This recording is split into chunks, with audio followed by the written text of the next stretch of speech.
Hello and welcome to 6 Minute English. I'm Alice. And I'm Neil. Have you ever played SimCity, Neil, the city building computer game? Yes, but I wasn't very good at it. I didn't build enough houses, which created a lot of homeless Sims. Those are characters in the game. And then I didn't deal effectively with a flood. Oh, really? Well, I suppose managing a city is quite a challenge, which is the subject of today's show, Cities of the Future. An important subject as so many of us now live in urban areas. I want to start with our quiz question.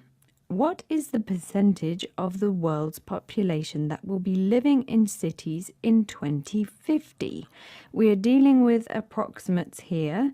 Is it A, 10%, B, 50%, or C, 70%? I think that it's A, 10%. Well, we'll find out if you're right or wrong later on in the show. Now, you've encountered a couple of issues that might face urban planners when designing a city, Neil: housing and dealing with a flood.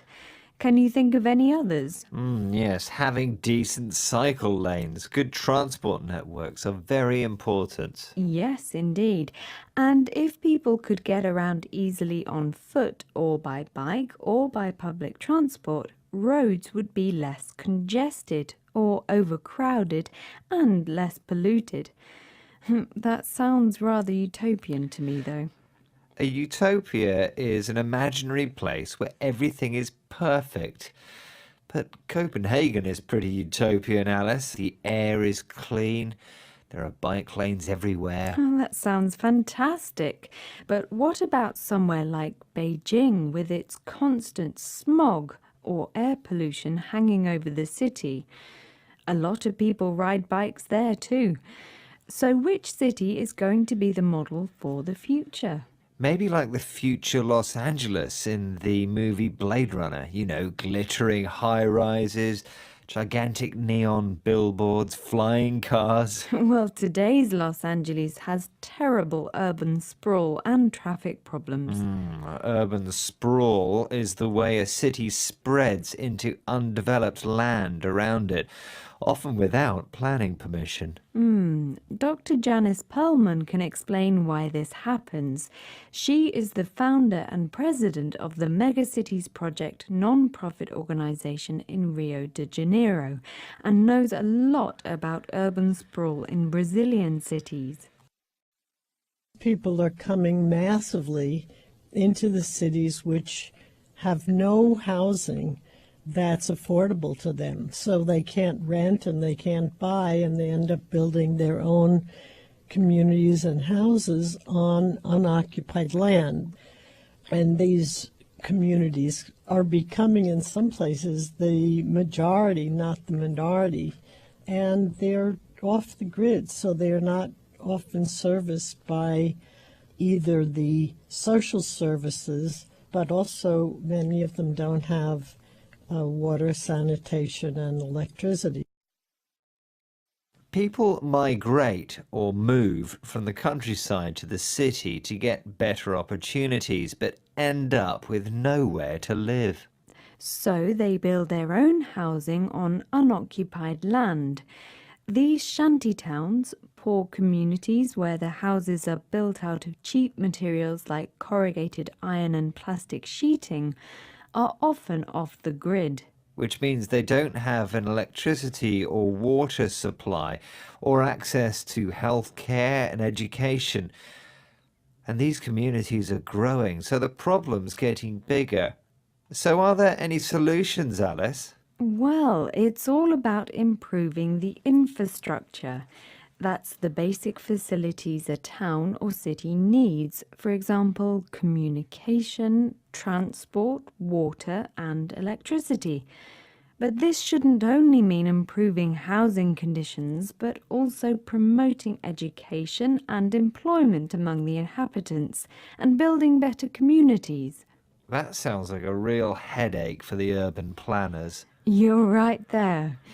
And one thing urban planners are talking about at the moment is creating smart cities.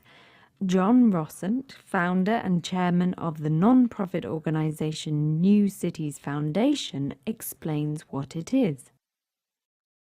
I think, generally it's accepted that cloud computing, ubiquitous internet, robust 5G networks, etc., will transform our cities, whether they're in the global south or the developed world. And, technology is really a game changer, I think, in urbanization. John Rossant there. What's ubiquitous, Alice? It means available everywhere. So, the idea behind smart cities is to use technology to collect large amounts of data about how a city is performing. And that will be a game changer, significantly affecting the way our cities function. Hope for the future, Alice? Fingers crossed. Now, I think it's time for the answer to today's quiz question, Neil. I asked, what is the percentage of the world's population that will be living in cities in 2050? And remember I said we're dealing with approximates here. Is it A, 10%, B, 50%, or C, 70%? And I said A, 10%. Yes, and you underestimated there, Neil. The right answer is actually C, 70%. This according to a report by the United Nations. Today, 54% of the world's population lives in urban areas. A lot, really. Yeah. Well, I know we're running out of time, so let me repeat the words we learned today. They were congested, utopia, smog, urban sprawl, migrate, shantytowns, off the grid, infrastructure, ubiquitous, game changer. Well, that's the end of this edition of 6 Minute English. Join us again soon. Meanwhile, visit our website, bbclearningenglish.com, where you'll find guides to grammar, exercises, videos, and articles to read and improve your English. Bye. Bye-bye.